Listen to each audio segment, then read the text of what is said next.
À votre magazine politique sur Télé 50. Ça fait débat. Nous allons rester en RDC où la MONUSCO implique à son tour l'M23 dans les crimes de guerre au Kivu. Les Nations Unies donnent raison à l'ONG de défense des droits de l'homme, Human Rights Watch, qui a dénoncé le M23 comme auteur des crimes de guerre dans la partie est de la RDC. Par ailleurs, la MONUSCO a affirmé le 12 septembre à Kinshasa son soutien sans faille au gouvernement congolais dans sa lutte. Alors, rapport Human Rights Watch, crimes commis par le M23, visite de Joseph Kabila à Brazzaville, rupture entre Kinshasa et Kigali, comme le titre le potentiel, Didier Reynders accuse Kigali des sujets, autant de sujets qui font débat. On en parle sur ce plateau avec plusieurs députés qui vont décrypter pour vous ces sujets d'actualité. Bienvenue d'abord à vous, Crispin Ngoï. Vous êtes cadre de la majorité, député national. Merci d'avoir répondu à notre invitation. Merci beaucoup. Juste à votre gauche, Madame Ernestine Nyoka, cadre de la majorité. Bienvenue. Merci, monsieur. Et à ma main gauche, Makolo Kotambola, vous êtes de la majorité. Bienvenue. Merci de m'avoir invité. Et juste à vos côtés, un contradicteur, géniteur de la troisième voie, Fumu Toto. Bienvenue. Merci. Alors, c'est parti avec vous. Sentez-vous à l'aise? Ma toute première question, c'est la question qu'a posée un analyste de l'opposition sur le plateau de Télé 50. Comment expliquez-vous que directement le gouvernement de la RDC soit d'accord avec les rapports de Human Rights Watch accusant le M23? C'est parce que c'est à la faveur du gouvernement congolais, Madame Ernestine? Le rapport, ce n'est pas parce que c'est à la faveur du gouvernement congolais, parce que ce rapport retrace une réalité.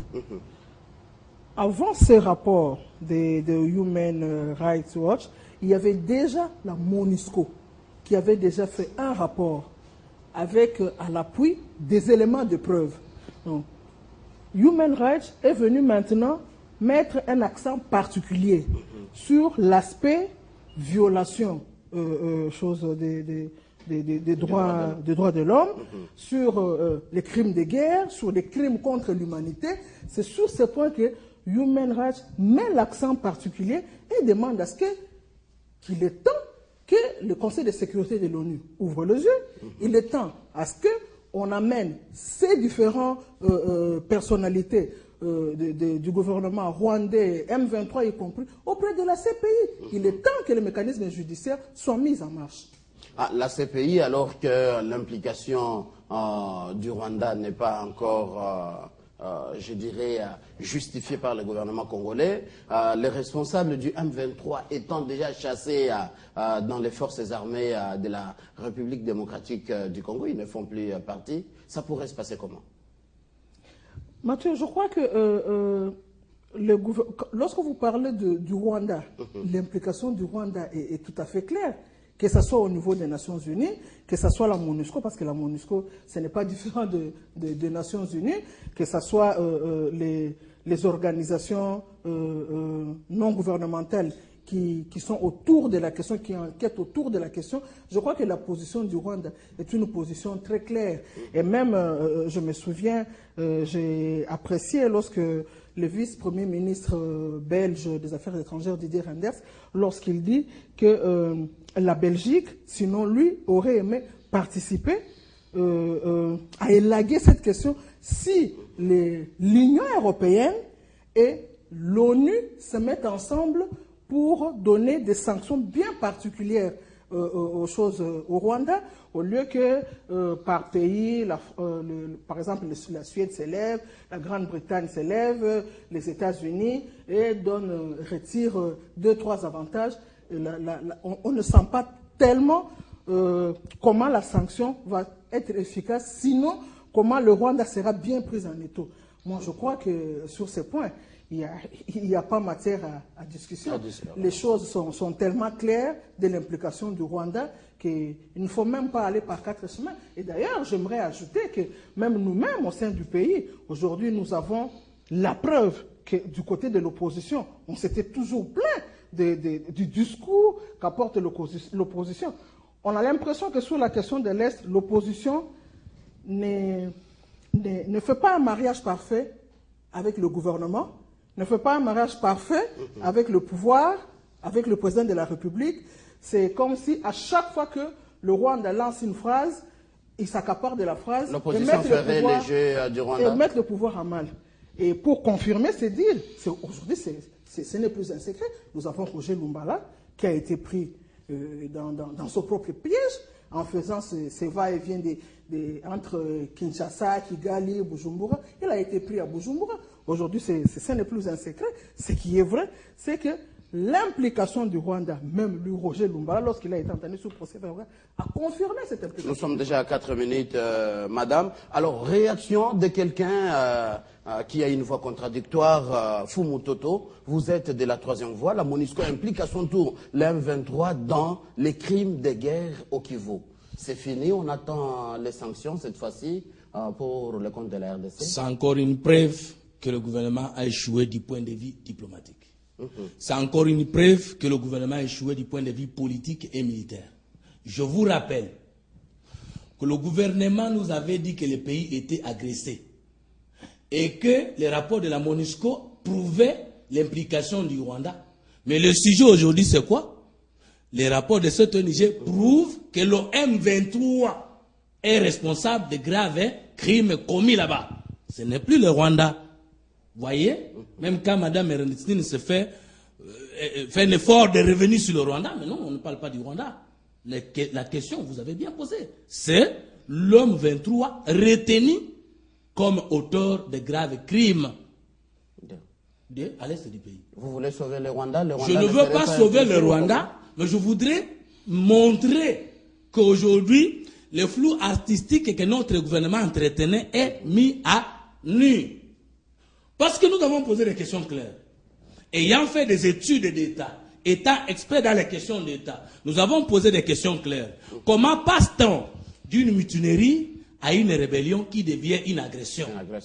Comment expliquer que le gouvernement, parce que dans le système juridique de l'Amérique, qui est un peu différent du système,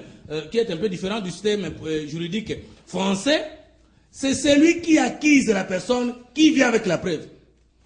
C'est le contraire du système juridique européen qui dit les doutes profitent à l'accusé. Non. Vous qui m'accusez de voleur, vous devez prouver, vous, que vous êtes, je suis voleur. Dans les comités de discipline ou de sanctions des Nations Unies, le gouvernement de la République a été incapable de montrer que c'est une agression et aussi de montrer comment le Rwanda est impliqué. Et comme conséquence de cet échec, vous avez vu la Grande-Bretagne renouveler sa confiance au soutien du Rwanda à la hauteur de la moitié pour avoir compris que ce n'est plus... On a suivi l'ambassadeur, c'est justement le contraire. Il a dit que c'est juste pour venir en aide à ces Rwandais pauvres. Mais écoute, moi j'ai fait les relations internationales avant de terminer en sciences politiques. Nous avons dit que la diplomatie est une maison d'armes dans laquelle les États se blessent en blaguant. Regardez la procédure. On a suspendu toute l'aide. Et après l'échec diplomatique du gouvernement dans le comité de sanctions, on revient à la moitié. Peu importe ce qu'on peut expliquer, la diplomatie, c'est la sorcellerie la plus polie du monde. Ça veut dire, c'est là où on ne s'insulte pas, même si on va se tuer dans les heures qui viennent. Donc, je ne veux pas vous enseigner ça, mais vous devez comprendre ça. De deux, est-ce que le gouvernement aujourd'hui peut encore nous dire que le Rwanda nous agresse? Si le gouvernement nous dit que le Rwanda nous agresse, mais les communiqués final de Kampaladé, comme solution, cesser le fait.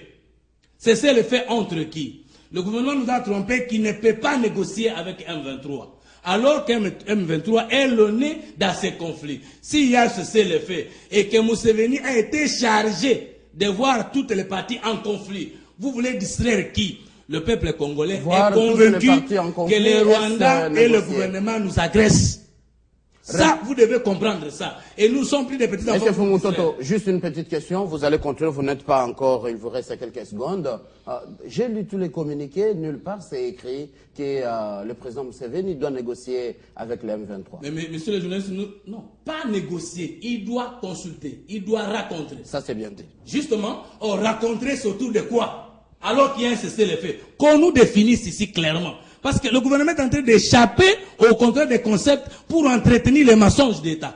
Qu'on nous dise ici clairement, cessez-le-feu et que Museveni doit avoir les partis au conflit. Ça veut dire quoi? Vous êtes déjà à 4 minutes. Alors, honorable député Crispin Ngoyi, est-ce que le gouvernement va négocier avec un groupe rebelle, les M23? Merci beaucoup. D'abord pour m'avoir associé à ce débat, si vous voulez. Première participation à ça fait débat. Merci à vous d'avoir répondu. Vous savez, c'est comme ce que j'ai toujours dit chaque jour. Nous, Congolais, nous devons apprendre à être sérieux, à être responsables. Nous ne pouvons pas, un groupe d'individus qui se soulève pour une raison ou une autre, commencer à tuer ses frères et à violer ses frères, et le gouvernement doit aller négocier avec ces groupes. Non, le gouvernement ne doit pas négocier avec ces groupes. Ces groupes, on va les appeler, ce sont les enfants de la maison, ce sont les enfants du pays, on va leur poser la question quel était leur problème, et en plus de cela, on va les sanctionner. Et on doit les sanctionner sévèrement pour que quelqu'un d'autre ne puisse plus encore lever son nez pour attaquer son propre pays. Tout ce que nous avons de patrimoine commun, c'est la République démocratique du Congo. Et nous devons le protéger. Nous devons le garder face aux gens de l'extérieur. Nous ne pouvons pas aller négocier avec les gens de l'extérieur pour venir agresser notre propre pays. Et ça ne doit pas se faire. Donc il n'y a pas de négociation du gouvernement avec le groupe rebelle, pas de négociation. Il faut les sanctionner et leur donner une leçon pour que quelqu'un d'autre qui a des idées machiavéliques ne puisse plus jamais penser à cela. Comment ne pas négocier, juste une petite question, comment ne pas négocier quand on constate sur les plans militaires, apparemment les groupes auraient des avances sur la RDC, mais quand du côté diplomatique, la RDC gagne. Comment ne pas négocier avec quelqu'un qui aurait de l'avance militaire sur le gouvernement? Il n'y a pas à négocier, il n'y a pas des avances militaires. Il n'y a pas des avances militaires. Le gouvernement prend la décision de mettre fin à cette attaque. Donc il n'y a pas de négociation à faire. C'est prendre tous ces mondes, les mettre ensemble. Qu'est-ce que nous constatons dans notre pays? Aujourd'hui, tout celui qui ne se plaît pas du poste qu'il a, il va créer la rébellion pour s'occuper d'un autre poste. Donc, c'est-à-dire quoi? La compétence, la capacité, la force n'existent plus. Maintenant, il suffit tout simplement, je voudrais être Premier ministre, je vais aller créer la guerre pour être Premier ministre. Ah non, nous devons mettre fin à cela. Donc, c'est pourquoi la négociation ne doit pas être là. Maintenant, c'est chacun qui doit se mettre au travail, doit présenter sa compétence, doit exhiber sa capacité de construire notre pays pour accéder à tel ou tel poste. Ah voilà. 4 minutes également à vous, Makoloko Tambola. Ça suffit qu'il y ait maintenant la paix dans l'Est, comme la MONUSCO aussi vient d'impliquer à son tour la M23 après les rapports de Human Rights Watch. Attendez, j'ai écouté Fumutoto parler. Je me demande sincèrement où est-ce qu'il puise ces informations. Je me pose la question du caractère sérieux de ces propos, parce que les documents que j'ai lus en rapport avec les accords de Kampala 2, en rapport avec les rapports de Human Rights Watch, ne traduisent pas l'attitude de Fumutoto.